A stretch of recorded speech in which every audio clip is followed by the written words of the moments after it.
The teasers dropped, the fandom went silent. In an instant, the entire K-pop world was turned upside down.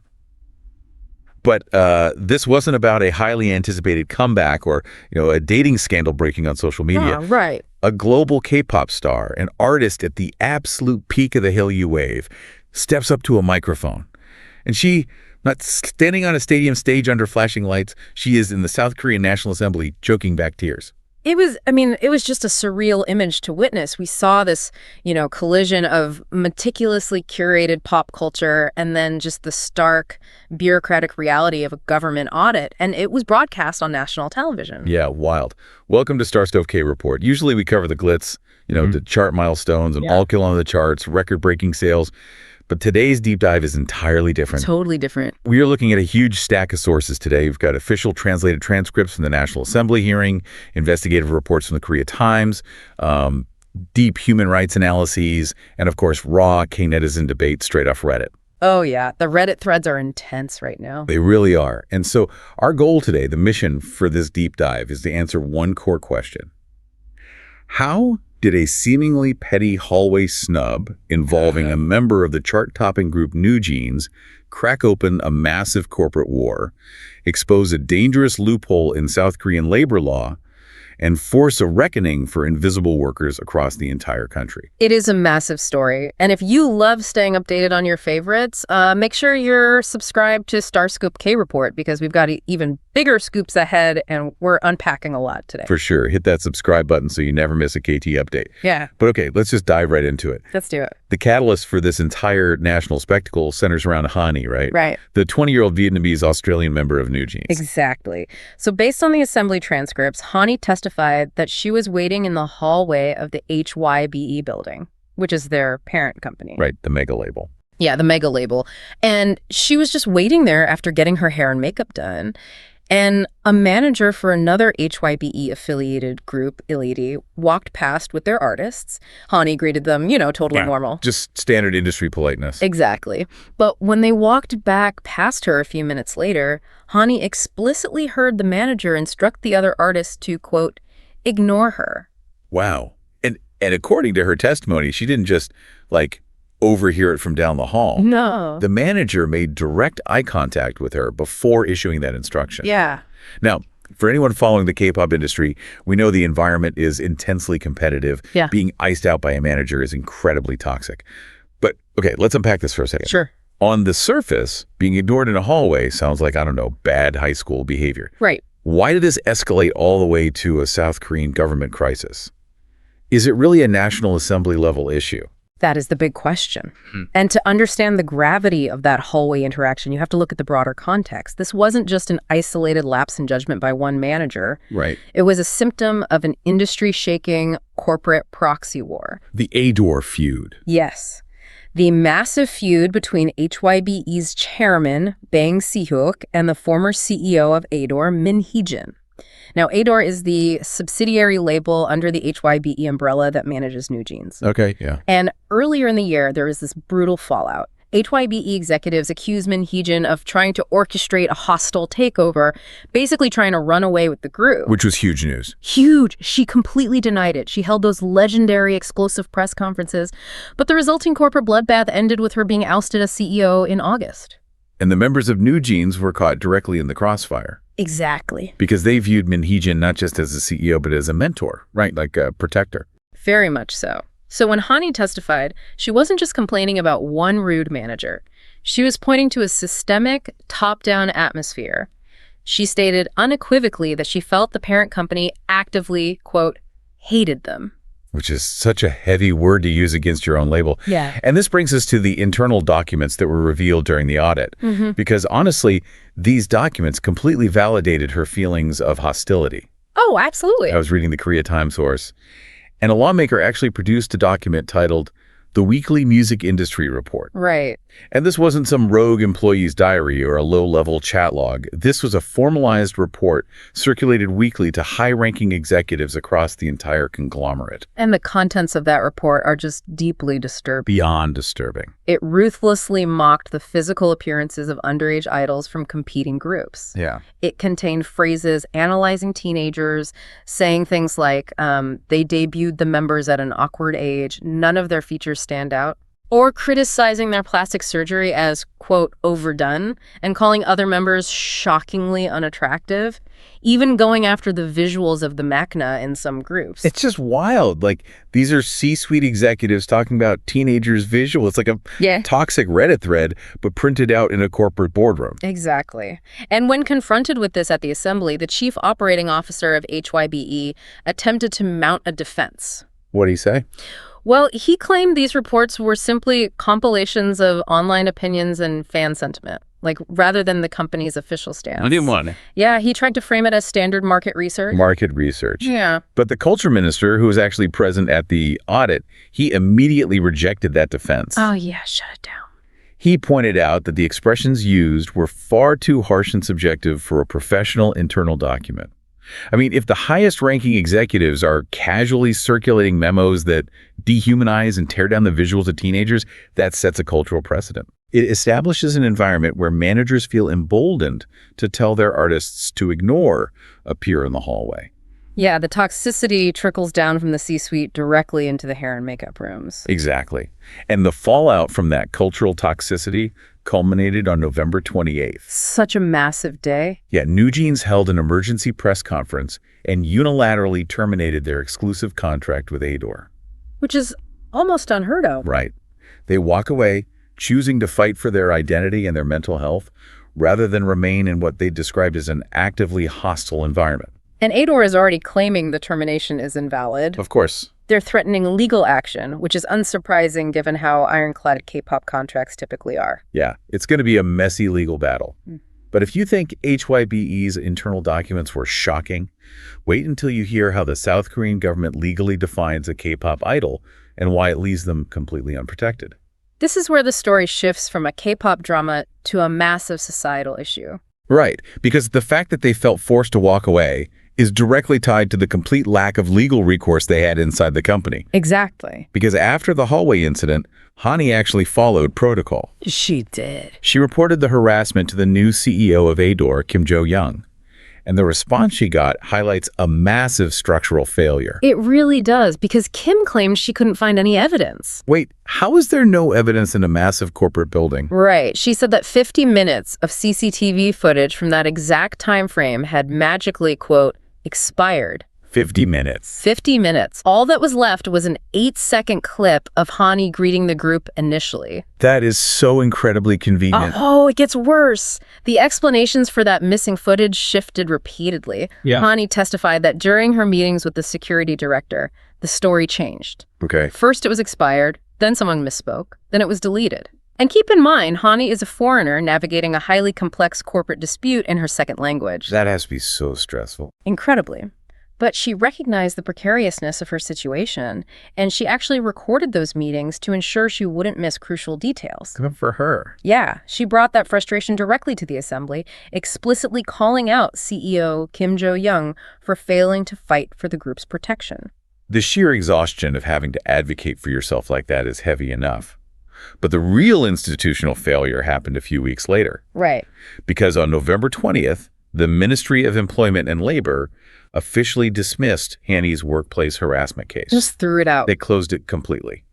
And their reasoning is really the true crux of this deep dive today. Yes. The ministry stated that Hanni legally cannot be considered a, quote, worker under the Labor Standards Act. The legal mechanics of that dismissal are fascinating, but they're also deeply troubling. Yeah.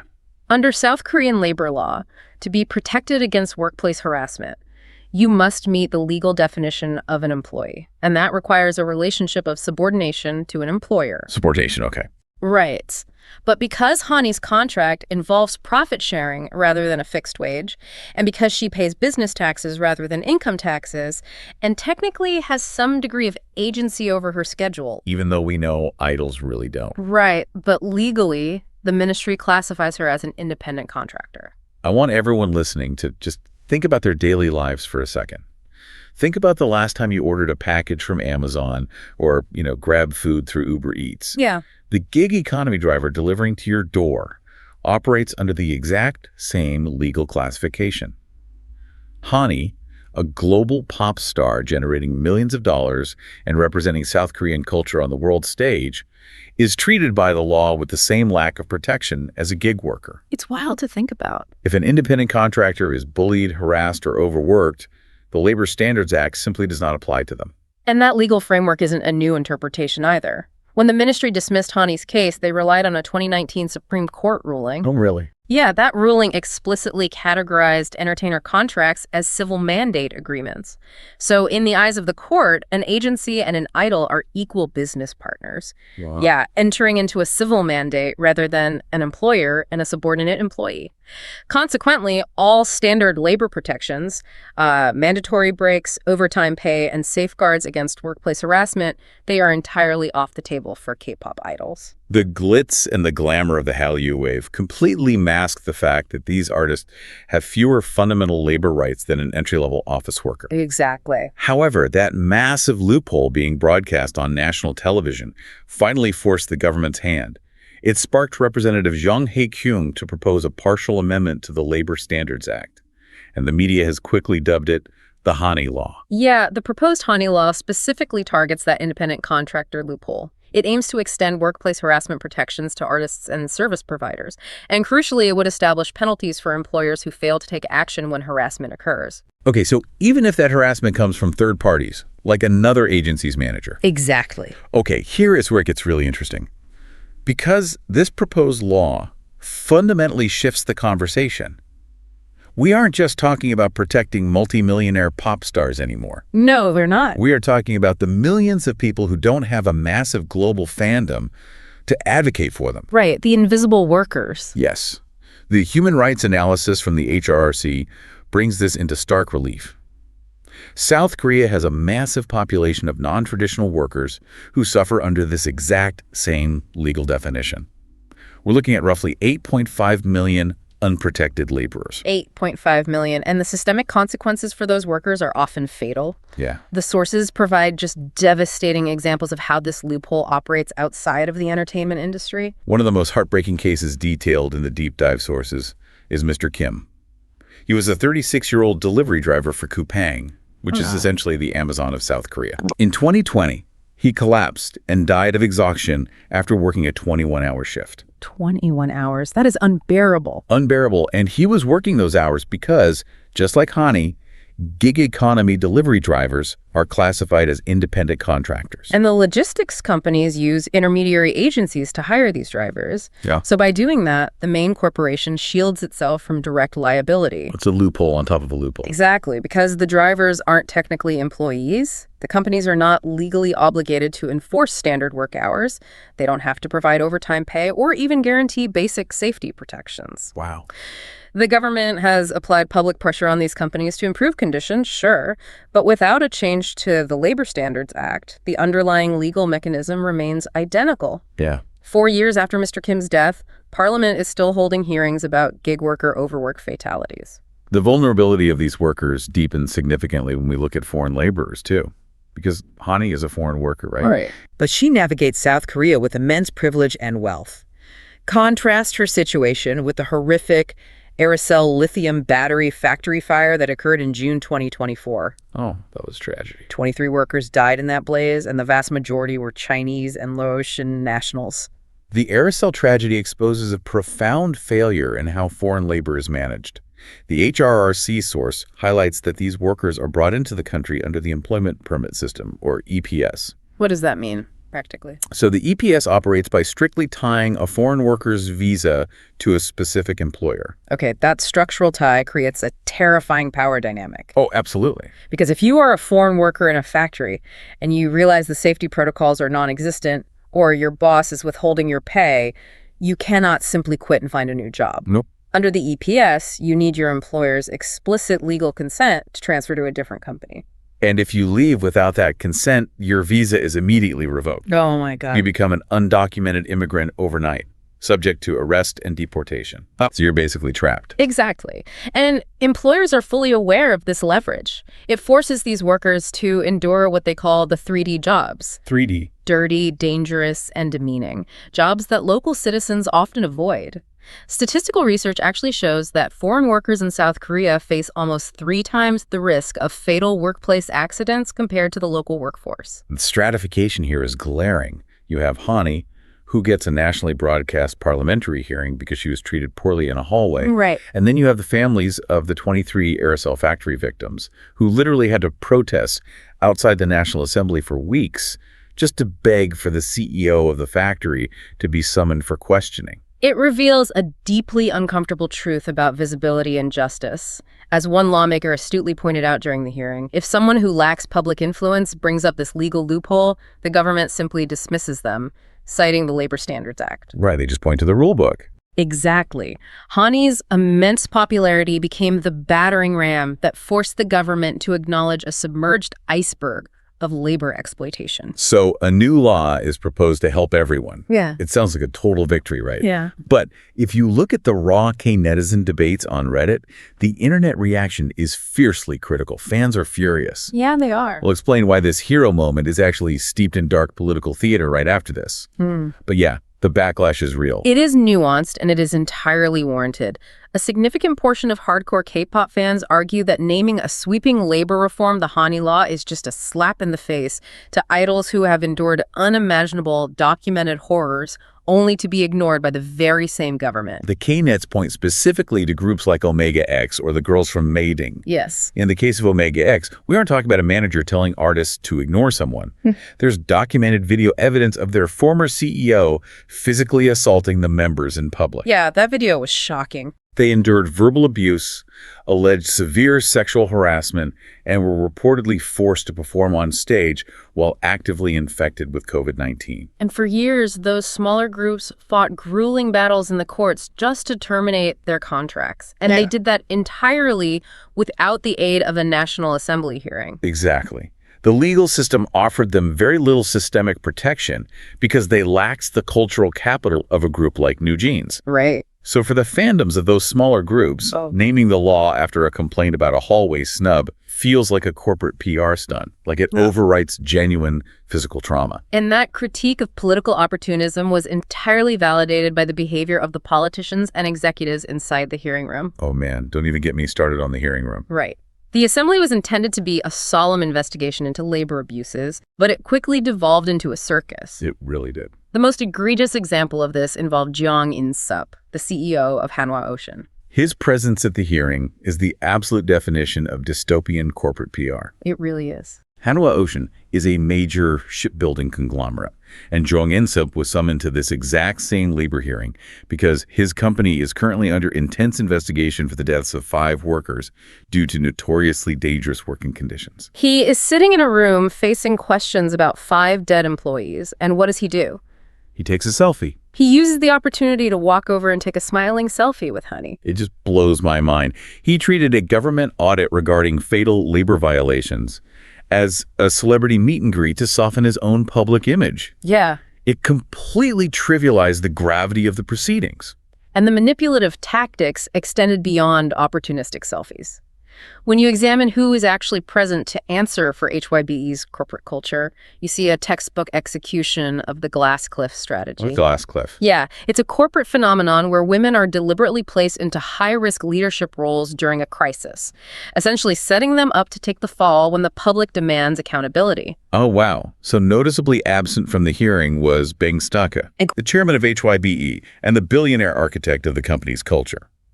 While his conglomerate faced allegations of workplace bullying, hoarding documents that mock teenagers, and a feud that destabilized their biggest group, he was reportedly in the United States. Very convenient timing. Right. Instead, the company sent Kim Joo-young, the newly appointed female CEO of ADOR, directly onto the firing line. And Hanni recognized this deflection tactic. She did. She called it out directly during her testimony. She stated, quote, "Those who should be sorry should come forward confidently if they've really done nothing wrong. It's so frustrating that they keep avoiding situations like this." She nailed it, yeah. Sending the subsidiary CEO to absorb the national outrage is just a calculated move to ensure the chairman's hands appear clean. But HYBE's corporate reputation didn't escape unscathed. Representative Park Hong-bae ruthlessly grilled the Ministry of Labor regarding a recent accolade given to HYBE. This part was incredible. Yeah. In 2024, the ministry awarded HYBE the title of Best Job Company. And that designation isn't just a plaque on a wall. No. It comes with highly lucrative corporate perks. Presidential certification, preferential credit ratings, and even deferments on tax audits. The lawmaker highlighted the sheer hypocrisy of awarding a company for, quote, horizontal communication and work-life balance, while they're simultaneously embroiled in a massive bullying scandal, leaking appearance-shaming documents, and, most darkly, answering for a tragedy that occurred in September 2022. Yeah, Representative Yoo-young brought that 2022 incident to the forefront of the audit. An employee at HYBE collapsed in an office sleeping room and passed away a few days later. Oh, man. While the company maintained it was a personal illness, the lawmaker explicitly classified it as a suspected death from overwork. She detailed the brutal reality of managing overseas schedules for multiple idol groups, requiring employees to work grueling around-the-clock hours. She accused the company of covering up the true nature of the death by reaching a swift settlement with the family to avoid an autopsy. Right. And while CEO Joo-young vehemently denied any cover-up, the optics just exposed the dark underbelly of the industry. It is what critics call passion pay, where young professionals are driven to the point of severe exhaustion, with the companies basically using their dreams of working in entertainment as collateral to demand endless labor. This audit journeyed from a makeup hallway in a K-pop agency to the tragic deaths of factory workers and delivery drivers, ultimately exposing a massive corporate chess game. It really did. A fandom dispute inadvertently ripped the mask off a deeply stratified socioeconomic system. The legal loophole that exploits a global singer is the exact same mechanism that exploits a Coupang delivery driver. And the Hanni Law may be steeped in political theater. It may ride the coattails of a massively popular group while ignoring the brutal history of smaller idols. But from a strictly pragmatic perspective, if this media circus results in an amendment to the Labor Standards Act, it could provide the first real safety net for gig workers, freelancers, and foreign laborers in South Korean history. It is a messy, imperfect path to legislative reform.